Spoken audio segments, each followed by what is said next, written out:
Hello and welcome to today's class. So, today's topic we're going to talk about accounting principles. We have already learned the accounting process. So, what are these principles for? Usually, in the preparation of financial statements, certain concepts are required to be applied and principles, and these should be commonly agreed upon so that it is uniform.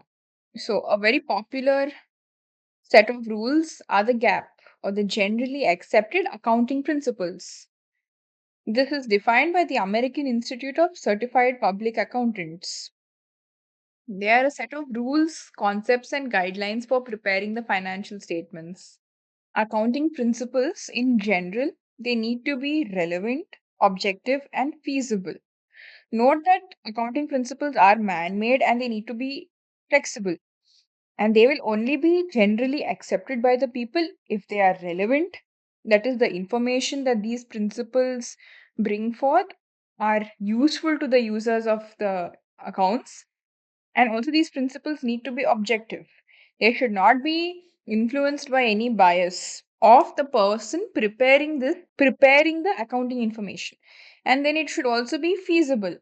That means these principles should be applied without any cost or complexity. Now, let us talk about some commonly used accounting principles. Going concern concept is any enterprise which is expected to continue operating indefinitely.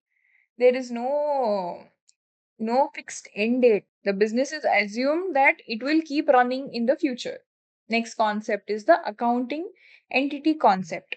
Now, what this means is that the business is separate from the owners. Usually, in India, we see no kirana stores. Those are like the sole proprietors. The owner is working in the business, but both are separate. The business is separate, the owner is also separated. Business transactions will be recorded in the books from business point of view, not the owner's point of view. This concept is applicable to all forms of businesses. Now, the next concept is money measurement concept. According to this concept, transactions and events that can be measured in terms of money are recorded in the books of accounts. Now, those transactions which cannot be measured in money terms will not be recorded. For example, the CEO of the company is resigning.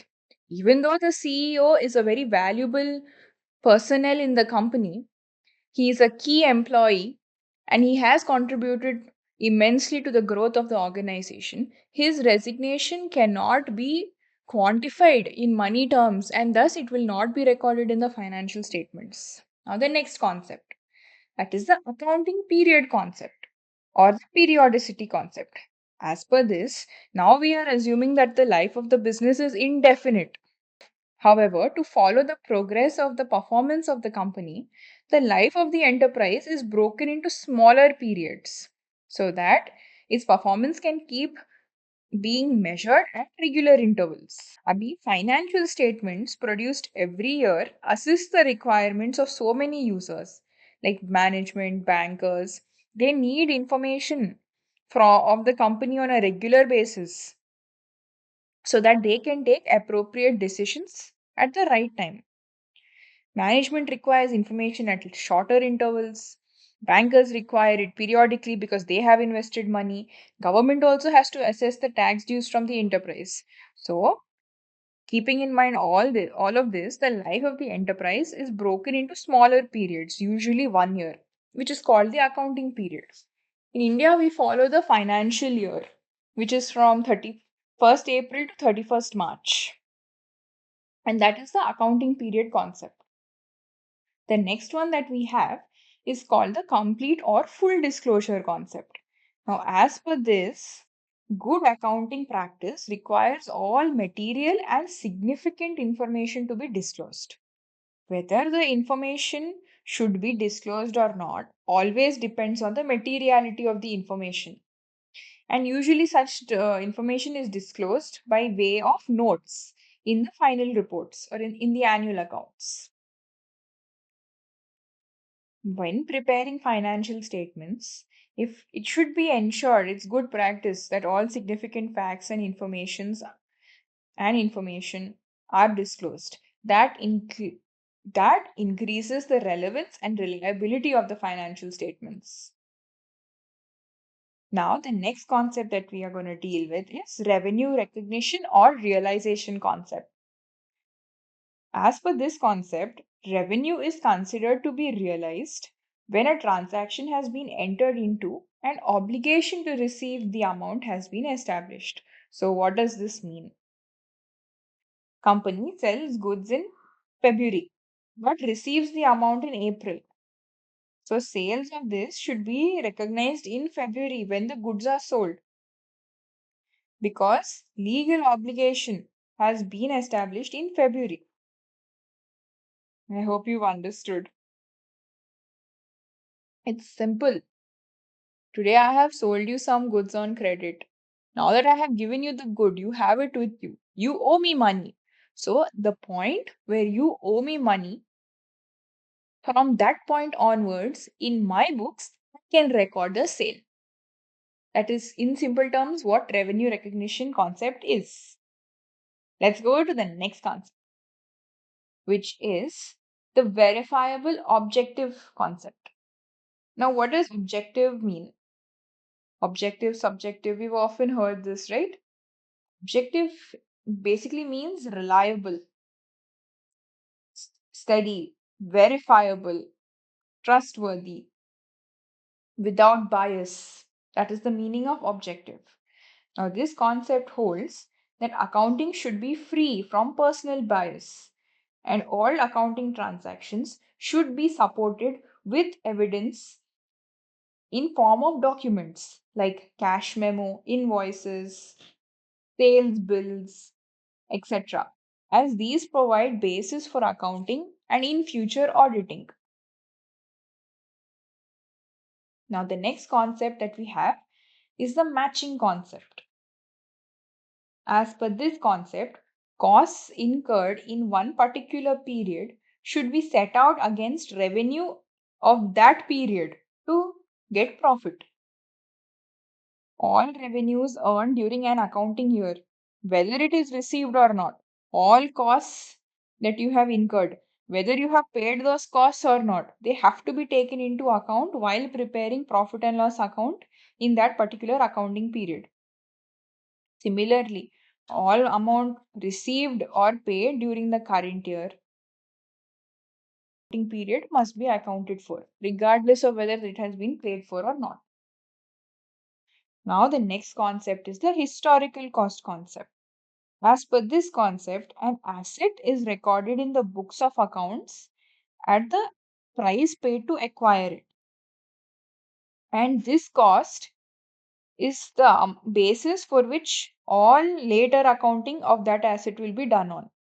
For example, usually market value of assets keep changing with the passage of time, but for accounting purpose and as per this concept, we will always show the asset's initial value as the price at which we have acquired that particular asset. Now, the next concept is the accrual concept. This is quite an important concept, and we do most of our accounting on the basis of this one.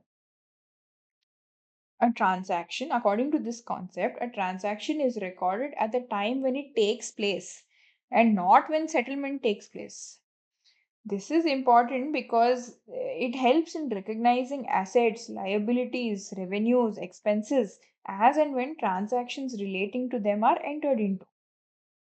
As under this concept, revenue is recognized as earned when goods or services are sold to a customer. Similarly, expense is regarded as incurred when a good or service is purchased and an obligation to pay for them has arisen. In simple words, accrual concept recognizes revenue and expenses as they are earned. That's all. The next principle that we are going to deal with is the dual aspect concept. Under this concept, every transaction has two aspects, a debit and a credit of an equal amount. Example, X starts a business with capital of worth 1 lakh. On one hand, business has cash, which is an asset for it worth 1 lakh. On the other hand, it has a liability towards the owner to the extent of 1 lakh rupees. as it has taken on the proprietor's capital. Let's go on to the next concept, which is materiality concept. Now, as per this, an item will be regarded as material if there is a reason to believe that knowledge of it would influence the decision of an informed investor. Now, whether it is material or not will depend on its nature, the amount, and this is purely a matter of judgment. See, for example, repairs. You're repairing the building that is costing 2,50,000 rupees. Now, this amount will be material for the company if the company is only earning 15 lakhs per annum, because 2,50,000 is a bit significant in comparison to 15 lakhs. But the same enterprise, if it is having turnover of 15 crores, then 2,50,000 will not be a material sum. It will not be significant. Material items, as per this principle of materiality, items which are material are disclosed and those which are not are left out. Let's go on to the next concept, which is the consistency concept.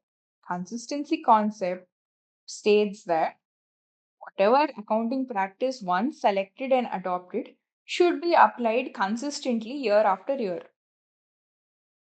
Usually, for stock, inventory keeping, there are different methods of valuing. If at the beginning of the business, management selects one method, then they should continue using the same method in the future. They shouldn't change.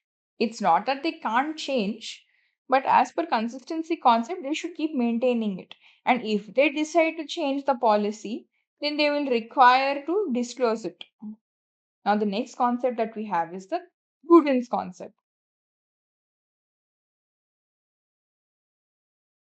As per this concept, do not anticipate a profit but expect and provide for all possible losses. Our next concept is timeliness. Now, as per this one, financial statements should be provided to users in a reasonable time. Information provided not provided on time loses its importance and even its use.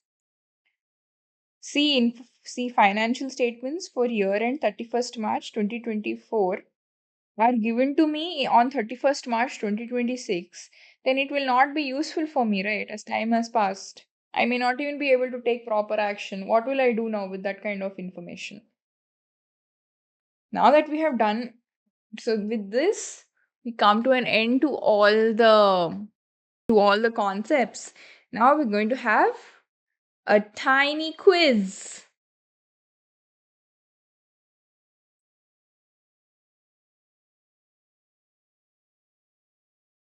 Three, two, one.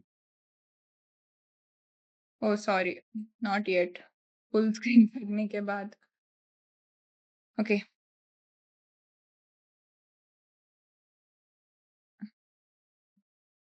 3, 2, 1.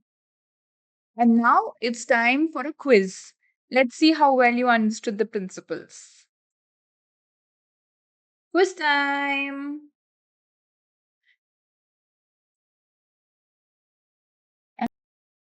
You are the chief accountant to the presented problems. State the accounting principle to be followed. You ready? Question 1. Production manager of the company is interested to reflect the good industrial relations in the accounts. What's the problem?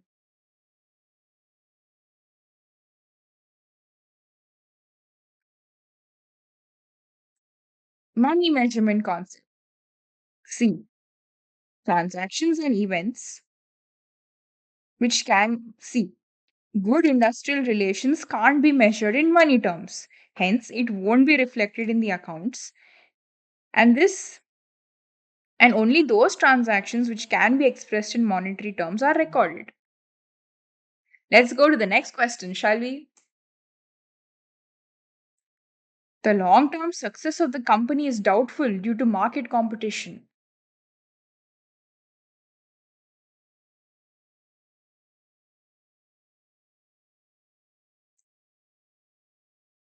That's it. Going concern concept. Whenever business is open, it is assumed that they will continue for an indefinite period and there is no intention to close down the business. The doubt of success does not mean that the business won't continue for an indefinite period. And also, it doesn't mean that the business will downsize their operations. Let's go to the next question. Although sales have not actually taken place, some reliable customers of the company have placed large orders from which the company is expected to earn huge profits. What concept could it be?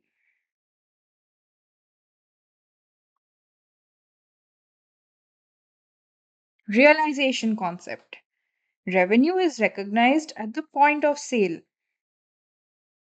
Thus, profit will be recognized when the transaction takes place, not when the order is placed. Let's go to the next question. One of the shareholders of the company has invested his savings in some shares of another company.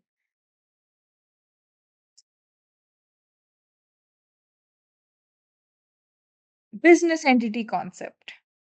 Business is a separate entity from the owner. Investment in another company's share by a shareholder is distinct from the business and won't be recorded in the company's books. Let's go to the next question. At the end of the accounting period, factory rent of the company is outstanding for rupees 10,000. Accrual concept. This concept recognizes revenues and expenses as and when they are incurred, ignoring the date of when actual payment is done. Since factory rent of the company is outstanding, it will be recorded in the books of accounts. Let's go to the next question. At present, the market price of an asset of the company is very high as compared to the value of it in the books.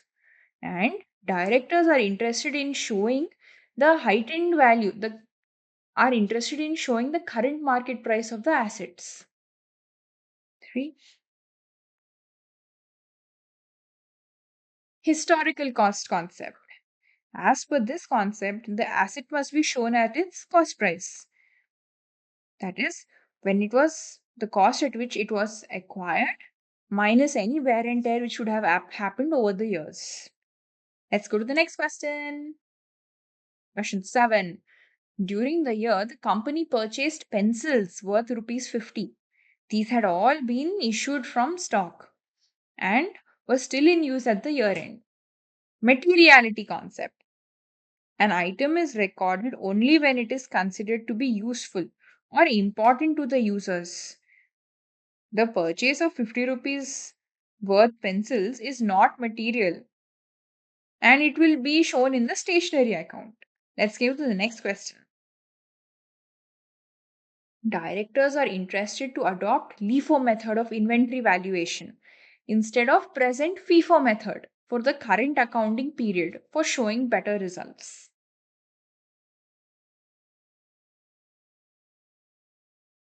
Consistency concept. Did you get it right? All accounting principles and method should be consistently followed from one period to another period. And thus FIFO method should be continued unless proper disclosures are made in notes of accounts notifying users that now LIFO method is being used. Next question. A debtor who owes a large amount to the company is rumored to be bankrupt.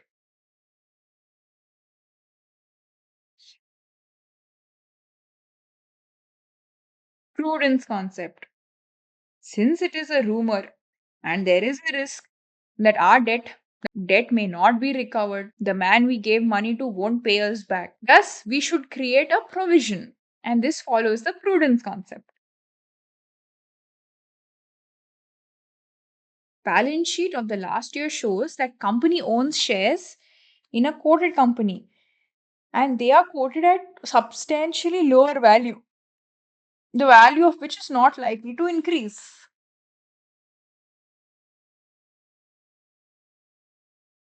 Again, prudence concept. The balance sheet shows last year company invested in shares of another company, but the value of those shares are falling, and it is not likely that the value of those shares are going to increase. That means it is a loss for the company. Therefore, company should create a provision. Therefore, the company should value those shares at the lower of cost or market value. And that's all for today's lesson.